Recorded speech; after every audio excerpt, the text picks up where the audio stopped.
Hello दोस्तों, स्वागत है आपका हमारे यूट्यूब चैनल एग्जाम फैक्ट तैयारी में। आज हम एसएससी सीजीएल प्री एग्जाम 2023 और जो एग्जाम डेट है 14/7/2023 और जो टाइमिंग है 2:30 से 3:30 जीके जीएस के क्वेश्चन का एनालिसिस करेंगे विथ एक्स्ट्रा फैक्ट के साथ। जैसा कि आप लोगों को पता ही है कि यह हमारे यूट्यूब चैनल का नाम जो है एग्जाम फैक्ट तैयारी इसलिए रखा गया है ताकि प्रत्येक बच्चे तक एग्जाम में आए हुए क्वेश्चन ही पहुँचें और इसमें जो एग्जाम पीछे हो चुके हैं या आगामी एग्जामों को देखते हुए एग्जाम फैक्ट क्वेश्चन ही आपको देखने को मिलेंगे, चाहे वो आपकी मैथ हो, रीजनिंग हो या फिर जीके जीएस हो। चलिए क्वेश्चन नंबर फर्स्ट हम लोग कवर करते हैं। एस ब्लॉक के तत्व, यह देखिए केमिस्ट्री से क्वेश्चन आया हुआ है एसएससी सीजीएल में।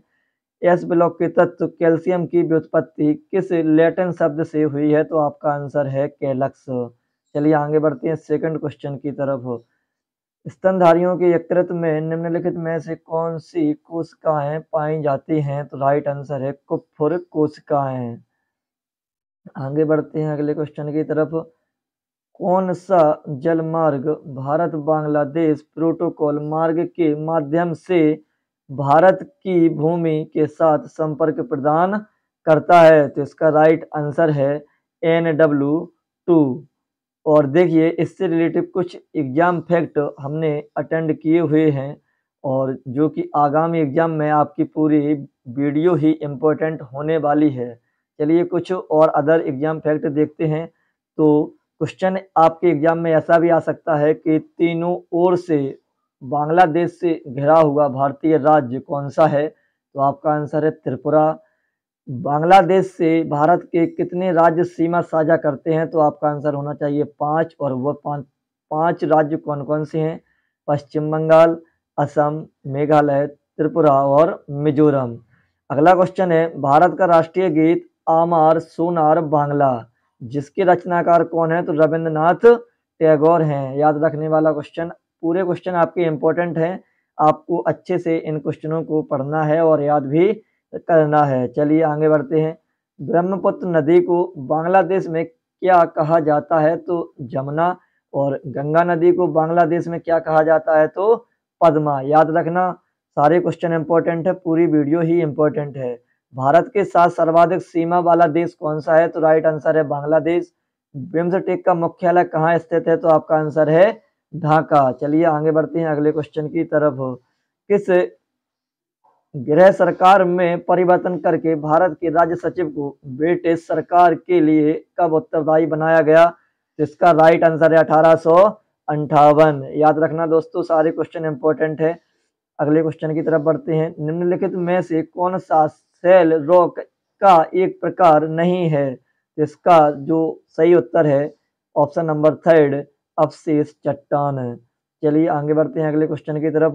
8वीं सदी ईस्वी में दक्षिण पूर्व एशिया में अपने साम्राज्य की स्थापना करने वाले शैलेंद्र राजा किस धर्म के अनुयायी थे? तो आपका राइट आंसर है बौद्ध धर्म के अनुयायी थे। आगे बढ़ते हैं। अंबुबाची मेला उत्तर पूर्व भारत के किस मंदिर में आयोजित किया जाता है? तो आपका राइट आंसर है कामाख्या देवी का मंदिर है और यह किस राज्य में है? तो असम राज्य में स्थित है।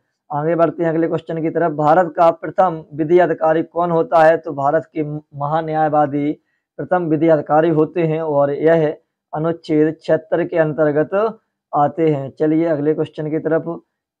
पहले पैरालंपिक खेल किस वर्ष आयोजित किए गए थे? तो आपका राइट आंसर है 1960 में आयोजित किए गए थे। चलिए आगे बढ़ते हैं अगले क्वेश्चन की तरफ। तनाव के बाद की उपयुक्तता स्पेस के लिए अच्छी होती है?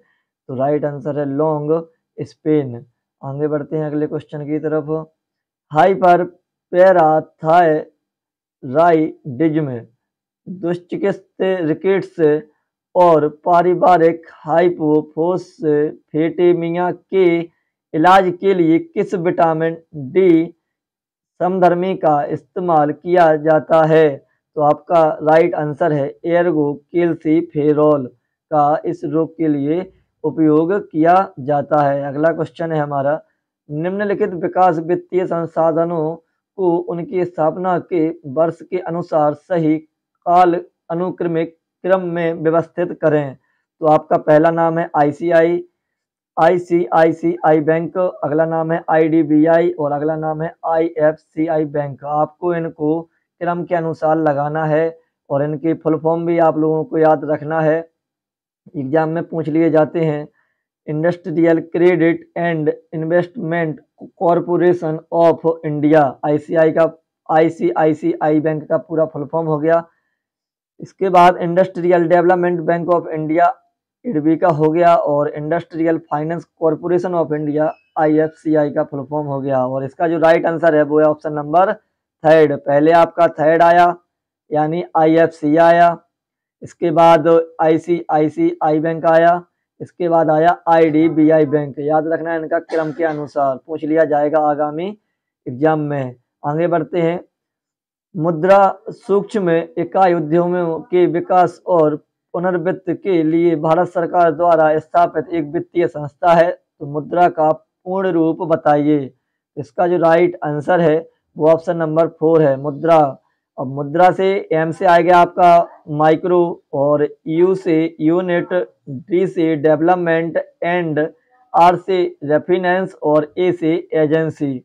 Micro units development and refinance agency, इसका फुल फॉर्म है मुद्रा का। याद रखना, आगामी एग्जाम के लिए बहुत इंपॉर्टेंट होने वाली है यह वीडियो। चलिए मेडिकल टूरिज्म एसोसिएशन द्वारा वर्ष 2020-21 के लिए 46 गंतव्यों में से भारत को मेडिकल टूरिज्म इंडेक्स में कौन सा स्थान मिला है? तो मेडिकल टूरिज्म में भारत का स्थान है 10वां। अगले आगे क्वेश्चन की ओर बढ़ते हैं। भारत की 2001-11 जनगणना के दौरान राज्यों के निम्नलिखित में से किस समूह में बहुत अधिक जनसंख्या वृद्धि दर दर्ज की गई है? इसका जो राइट आंसर है मेघालय, अरुणाचल प्रदेश और बिहार।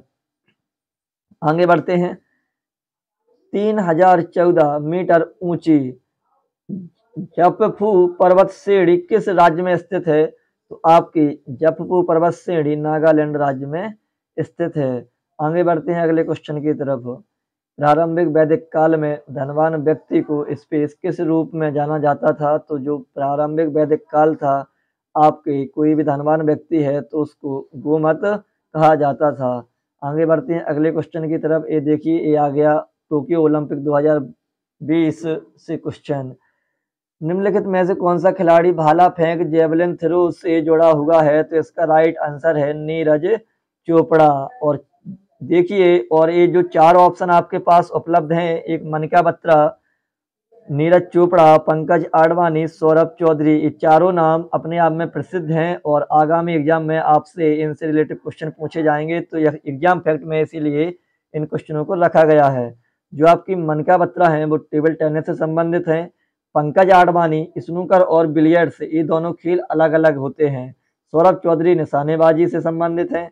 चलिए और क्वेश्चन देखते हैं। जो रानी रामपाल हैं हॉकी से संबंधित हैं और world games athlete of the year 2019 पुरस्कार जीतने वाली दुनिया की पहली हॉकी खिलाड़ी बन गई हैं। इसीलिए ये भाई दुनिया यानी वर्ल्ड, बहुत इंपॉर्टेंट क्वेश्चन है ये, आपके आगामी पेपरों में क्वेश्चन देखने को मिलेंगे। नीरज चोपड़ा ने टोक्यो ओलंपिक में 87.58 मीटर का भाला फेंका है। याद रखिएगा, बहुत ही इंपॉर्टेंट है। और इन्होंने इसी के साथ स्वर्ण पदक जीता था। और नीरज चोपड़ा के सम्मान में 7 अगस्त को भाला फेंक दिवस मनाया जाता है। यह दिवस भी याद रखना है। आगे बढ़ते हैं। अब देखिए एक क्वेश्चन आ गया जो पिछली वीडियो में मैंने एग्जाम फैक्ट में पंडित रविशंकर से क्वेश्चन लिखवाए थे, वही क्वेश्चन अगले पेपर में आपके आया हुआ है। तो देख लीजिए, एग्जाम फैक्ट भी आपके लिए बहुत रामबाण चीज मिल रही है और इन चीज़ों को आप लोग अच्छे से याद करिएगा। देखिए क्वेश्चन, निम्नलिखित में से किस सितार वादक को वर्ष 1999 में भारत रत्न से सम्मानित किया गया है? तो आपका राइट आंसर है पंडित रविशंकर। और देखिए, और ये नाम है हरिप्रसाद चौरसिया, भूपेन हजारिका, पंडित भीमसेन जोशी। ये सारे नाम इंपॉर्टेंट हैं, कुछ एग्जाम फैक्ट जानते हैं। चलिए, हरिप्रसाद चौरसिया बांसुरी से संबंधित हैं। बिस्मिल्लाह खान शहनाई से संबंधित हैं। अमजद अली खान सरोद से संबंधित हैं। जाकिर हुसैन तबला से संबंधित हैं। चलिए आगे बढ़ते हैं अगले क्वेश्चन की तरफ। निम्नलिखित में से किस कलाकार ने 1975 में मीना गुरजरी के लिए सर्वश्रेष्ठ अभिनेत्री का पुरस्कार जीता है? आपका इसका राइट आंसर है मल्लिका साराभाई। अब देखिए 3 शिफ्टें के पेपर आपके पास आ चुके हैं और इन्हीं से देखिए सबसे ज्यादा क्वेश्चन बाध्य अंत कुछ ऐसे टॉपिक हैं जो आपको दिख रहे होंगे कि हाँ इनसे क्वेश्चन हर एग्जाम में पूछा जा रहा है, तो अब आप लोग इन्हीं टॉपिकों को अच्छे से पढ़िएगा। चलिए, सोनल मानसिंह एक प्रमुख भारतीय शास्त्रीय नर्तक हैं जो भरतनाट्यम और ओडिसी से संबंधित हैं। सोनल मानसिंह। इसके बाद अगला क्वेश्चन है 1992 में वह पद्म भूषण पाने वाली सबसे कम उम्र वाली प्राप्तकर्ता थी। 2003 में सोनल मानसिंह पद्म विभूषण से सम्मानित होने वाली पहली भारतीय महिला बनी। याद रखना सारे क्वेश्चन अपने आप में इंपॉर्टेंट हैं। सितारा देवी कथक नृत्य से संबंधित हैं। शोभना नारायण कथक नृत्य से संबंधित हैं। अगला क्वेश्चन है हमारा मल्लिका साराभाई, यह आपकी कुचिपुड़ी और भरतनाट्यम से संबंधित हैं। भारतीय संविधान में मौलिक कर्तव्यों को स्पेस संशोधन द्वारा जोड़ा गया था, तो आपका राइट आंसर है 42वें संविधान संशोधन द्वारा मौलिक कर्तव्यों को भारतीय संविधान में जोड़ा गया था। इससे रिलेटेड कुछ एग्जाम फैक्ट आपको हम बताते हैं। भाग 4 का में मौलिक कर्तव्यों का वर्णन है और किस समिति की सिफारिश पर, तो यह सरदार स्वर्ण सिंह की समिति की सिफारिश पर 42वें संविधान संशोधन द्वारा 1976 के द्वारा मौलिक कर्तव्यों को संविधान में जोड़ा गया। आगे है मौलिक कर्तव्यों को रूस, उसी का नाम था सोवियत संघ और उसी को कहते हैं यूएसएसआर देश से ग्रहण किया गया। और पहले मौलिक कर्तव्य कितने थे? 10 थे। वर्तमान में मौलिक कर्तव्य कितने हैं? तो 11 हैं।